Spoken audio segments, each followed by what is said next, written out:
As the sun rose on a soggy Israel Thursday morning, a Vanity Fair story was breaking that provides new details into a daring raid by Israeli commandos into the heart of Syria that U.S. President Donald Trump shockingly blabbed to the Russians about.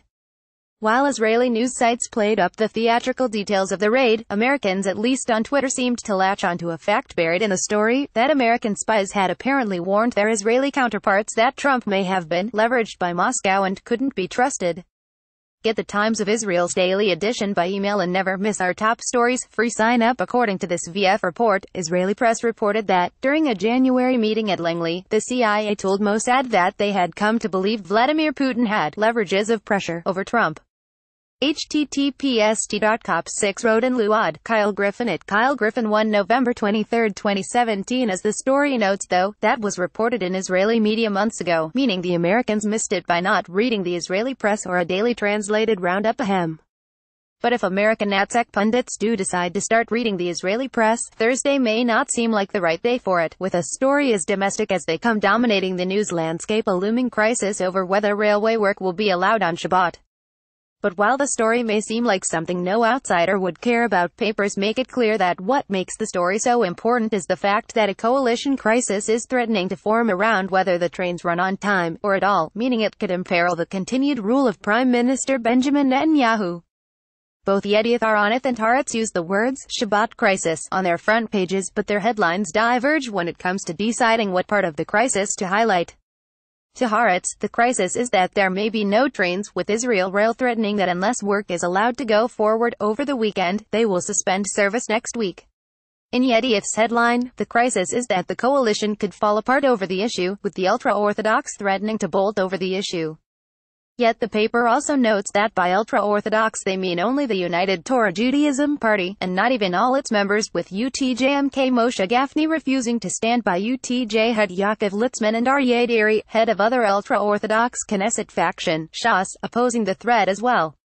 Deri and Gafni understand that if Litzman brings down the government over Shabbat work, he'll just help Yesh Atid head Yair Lapid in the election, a source close to the two renegades explains in the paper.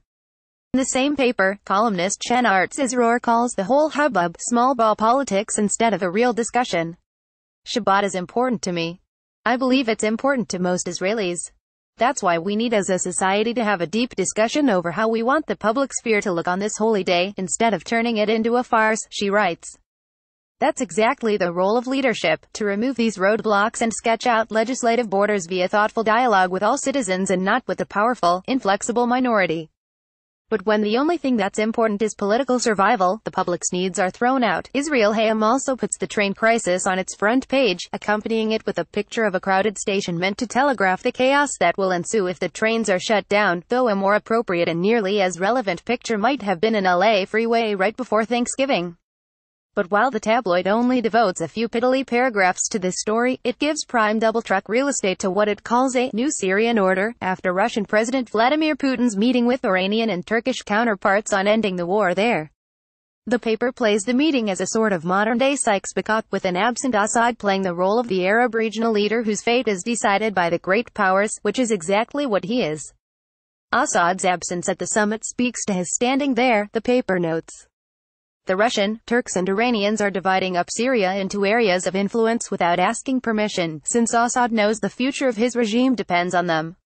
Columnist Eyal Zisser writes in the paper that though it has no part in the workings of this anti-American trio, Israel is being dragged into the matter anyway, and seems to hint that Jerusalem may be willing to go along with it. Israel is being asked not to mess with and even to make peace with Iran's continued presence in Syria. In exchange, the Russians will make sure to keep Iran away from the Golan border, and one would think it would turn a blind eye to Israeli actions against threats on the northern front, he writes. This is what Putin called Netanyahu for, since he does see an Israeli role, even under protest, if the deal to follow the Russian way.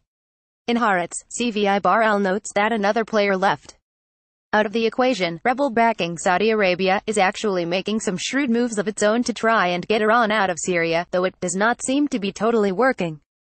Saudi Arabia has sponsored a large group of rebel organizations in the rebel coalition, and is straining to advance its own demand that Iran be blocked from continuing to take control over Syria. Pursuant to this endeavor, Saudi Arabia took the unprecedented step of forcing Lebanese Prime Minister Saad Hariri to resign, in order to pull the rug from under the feet of Iran and Hezbollah by paralyzing Lebanon politically and economically, he writes. But there was no plan for the eventuality that Iran and Hezbollah would dig in their heels and give up on Hariri, who had given Hezbollah diplomatic and military legitimacy to do whatever it pleased in Lebanon. Bahrain also notes that the Russians will apparently let Assad stay on, at least until elections are held, at which point he may be forced to skedaddle. The changing of the guard in Syria may be painful, but in Israel's Likud party, it has apparently been pretty seamless, with Yedioth Ahronoth reporting that the switch over from the Menachem Begin-style old guard to the fight in Netanyahu's is now complete, with the booting of, who else, Benny Begin, from a powerful Knesset committee, in favor of outspoken Netanyahu ally David Bitton. Prime Minister Benjamin Netanyahu speaks with Likud MK Benny Begin during a plenum session in the Knesset, August 1, 2016. Yonatan Sindel Flash 90 columnist Seema Kadmon bemoans the fact that Begin was kicked out for not supporting a law meant to protect Netanyahu from prosecution, running out words to express her displeasure. It's already impossible to use phrases like "they have no shame" or "where is their shame," she writes, possibly recognizing her own clichés. For a while now, shame has left the lexicon of the Knesset. This is a place that challenges the word disgusting.